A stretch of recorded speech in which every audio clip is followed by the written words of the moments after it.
Welcome to Hopetales, where fear rises first, but hope always finds a way. The aircraft was not supposed to be losing altitude.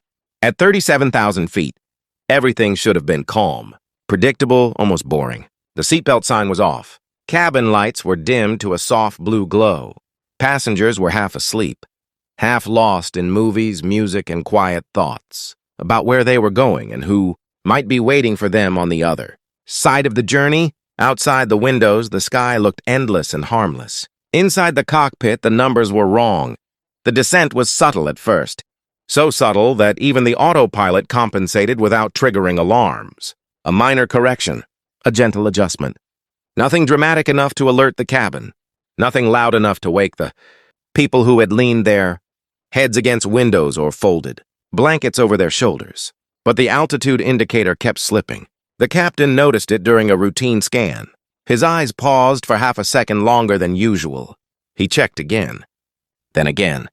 The co-pilot leaned forward, reading the same instruments, trying to decide whether this was turbulence, sensor lag, or something far more dangerous hiding behind normal-looking screens. The plane continued downward. No warning sounded yet. No oxygen masks dropped. No panicked announcement echoed through the cabin. To the passengers, it still felt like an ordinary flight suspended peacefully above the clouds, except for one man. He sat in a middle seat near the back of the aircraft, in a row where no one paid attention to him. He had boarded early, placed a small bag beneath the seat, and folded his hands neatly in his lap. He did not wear headphones. He did not watch the seatback screen. He did not sleep. He simply listened, not to voices or announcements, but to the aircraft itself. The faint change in engine tone reached him before fear reached anyone else. It was not loud.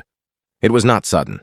It was the kind of change most people would never notice unless they had spent years hearing it, memorizing it, understanding what it meant when a machine that heavy altered its voice by just a fraction.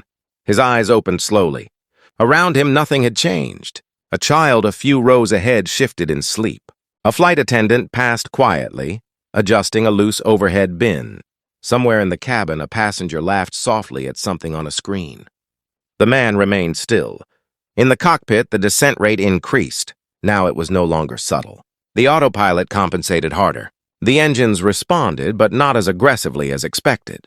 The captain's fingers tightened slightly on the controls. The co-pilot called out numbers in a controlled voice, repeating data that no longer lined up the way it should. Still no emergency announcement. The plane was descending fast but quietly. The first tremor rippled through the cabin like a breath held too long. A barely noticeable vibration passed through the floor. Some passengers shifted in their seats. A few looked around, curious but unconcerned. Turbulence was common. Flights shook sometimes. This was nothing, they told themselves. The quiet passenger felt it differently. He placed his palm against the armrest, sensing the vibration travel through the structure of the aircraft. His breathing slowed. His mind focused. This was not turbulence. This was imbalance. The aircraft was losing lift. In the cockpit, the captain disengaged autopilot. That was when the nose dipped just enough for a few passengers to notice the sensation of weight changing. Drinks trembled in cup holders. A phone slid slightly across a tray table. Someone frowned and looked out the window, trying to see clouds that no longer seemed as steady as before. The seatbelt sign turned on. A chime sounded. Flight attendants froze for a fraction of a second before switching into trained efficiency. They moved faster now, securing carts, checking rows, offering calm smiles that masked growing uncertainty. No announcement yet. The descent rate crossed a threshold. Alarms finally spoke. Not screaming, warning. Inside the cockpit, voices overlapped briefly before discipline returned. Procedures were called out. Systems were checked. The aircraft responded, but sluggishly, as if something invisible was holding it back. In the cabin, tension spread like a whisper. Passengers sat up straighter. Conversations stopped. The laughter disappeared. Eyes lifted toward the ceiling, toward the front of the plane, toward anything that might explain the feeling that something was wrong. The quiet passenger unbuckled his seatbelt. No one noticed. He stood slowly, not drawing attention, steadying himself as the plane shuddered again. A flight attendant several rows ahead turned, surprised, about to gesture for him to sit back down. Before she could speak, the aircraft dipped harder. Gasps filled the cabin. The man reached forward, not toward the cockpit, not toward another passenger, but toward something far simpler, something most people overlooked every flight, every time. A small panel, a barely visible switch, a system designed to help in rare, misunderstood situations. His fingers hovered for a moment. In the cockpit, the captain said the words no pilot ever wants to say out loud. This doesn't make sense. The plane continued descending, and the quiet passenger made his move. Not dramatic, not loud, not heroic in the way movies portray it. Just precise, just timely, just unnoticed. For now, the aircraft dropped another few hundred feet, this time fast enough for the sensation to reach every seat in the cabin. Stomachs lifted. Pressure shifted. Fear, no longer subtle, began to take shape in the eyes of passengers who now understood. This was not ordinary turbulence. The warning tone continued, steady and unforgiving. Inside the cockpit, procedures unfolded with practiced speed. Systems were checked, rechecked, and cross-checked. Engine output appeared normal. Fuel flow remained stable. Control surfaces responded, but not with the authority expected at this altitude. The numbers told a story that refused to make sense. The plane should have been climbing. Instead, gravity seemed to be winning. In the cabin, flight attendants moved with urgency, securing passengers, signaling for everyone to remain seated. Calm expressions were maintained, but their eyes betrayed the truth. This situation was not part of the routine. This was something that training covered only in theory, something that depended on early recognition and precise correction. The quiet passenger remained standing. Unnoticed in the growing tension, the dim cabin lights and sudden movement masked him from attention. His focus stayed fixed on the small panel he had reached moments earlier. The panel was not meant for passengers. It was an access point tied to a secondary environmental system, one rarely adjusted in flight, one that existed to support balance under extreme conditions. Most people passed it without ever realizing its purpose. To them, it was just another piece of plastic integrated into the aircraft's interior. To him, it was a clue. The plane shuddered again. Passengers clutched armrests. A few whispered prayers. Others stared straight ahead, frozen by the helplessness that comes when control is handed entirely to unseen forces.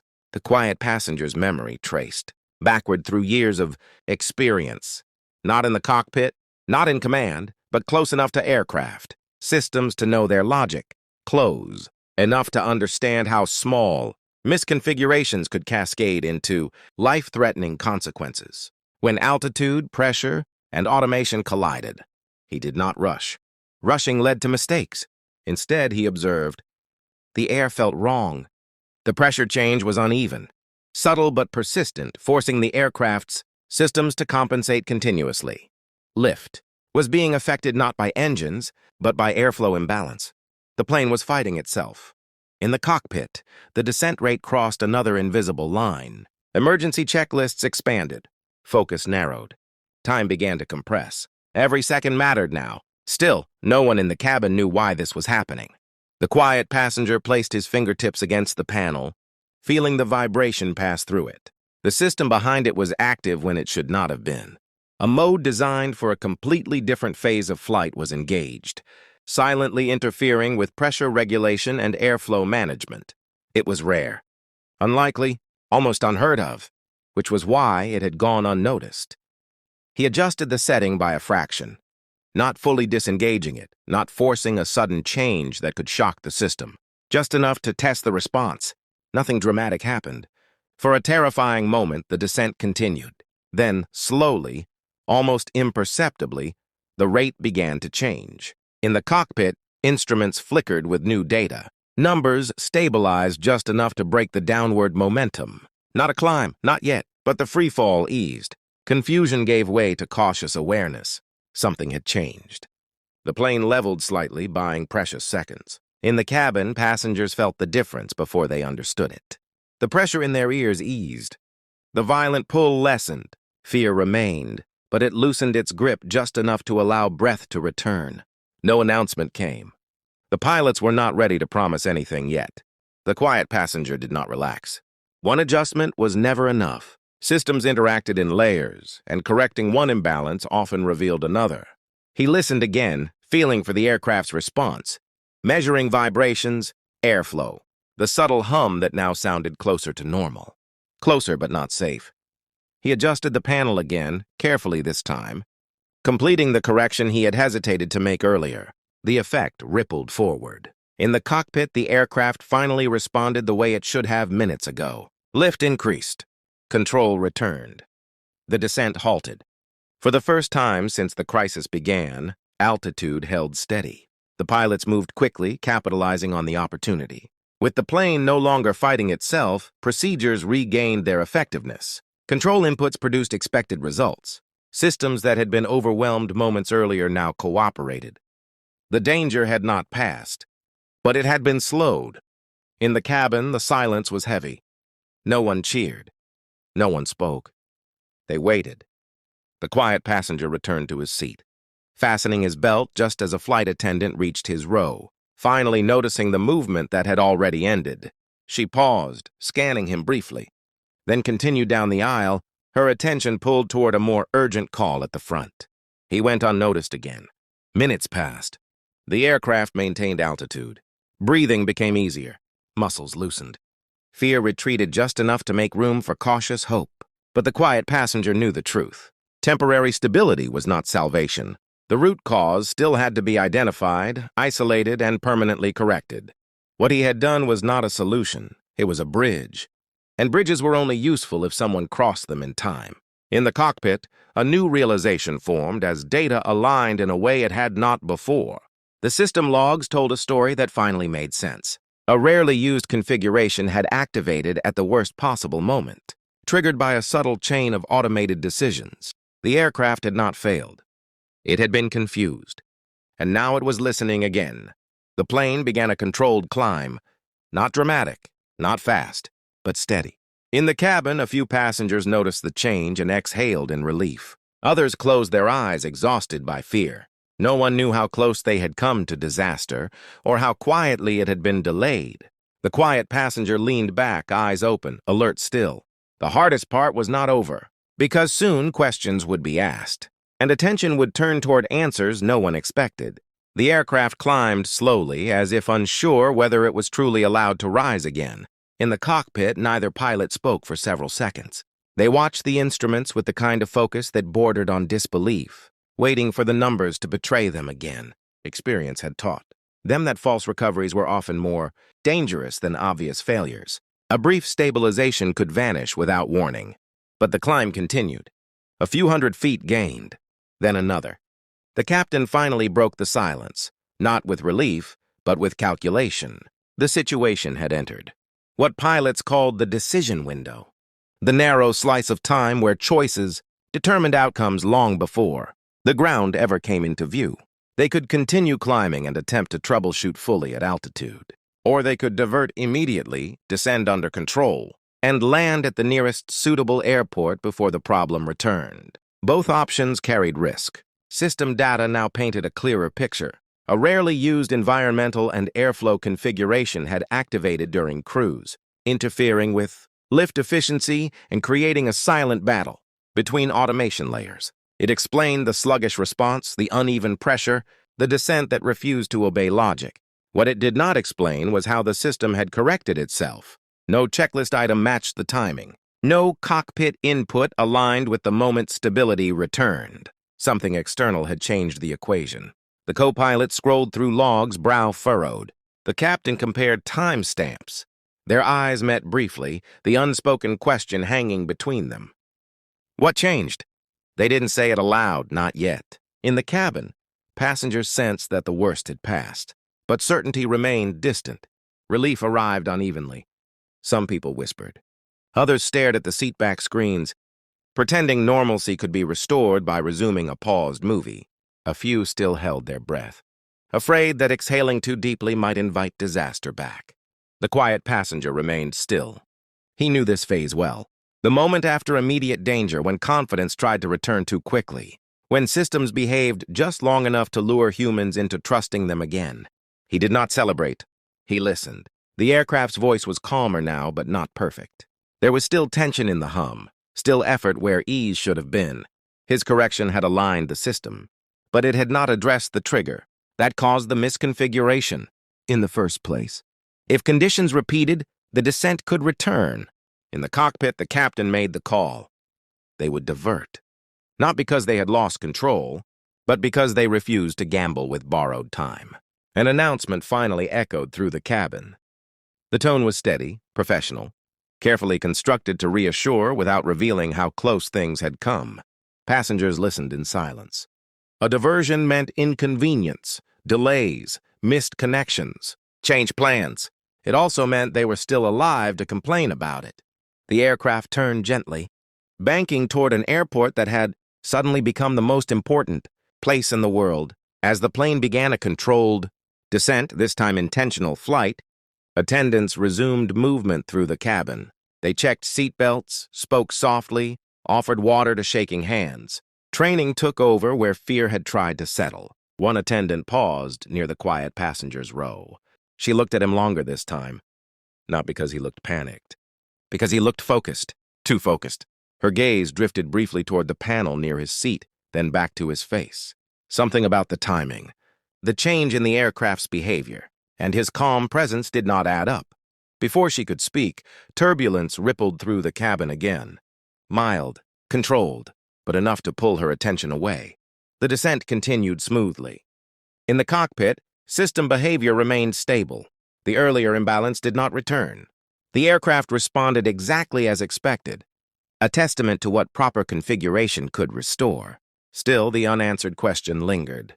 On final approach, the runway lights appeared through thinning clouds. The plane aligned, steady and obedient, engines humming with disciplined power. For the first time since the crisis began, the end was visible. Touchdown came with a firm but controlled impact.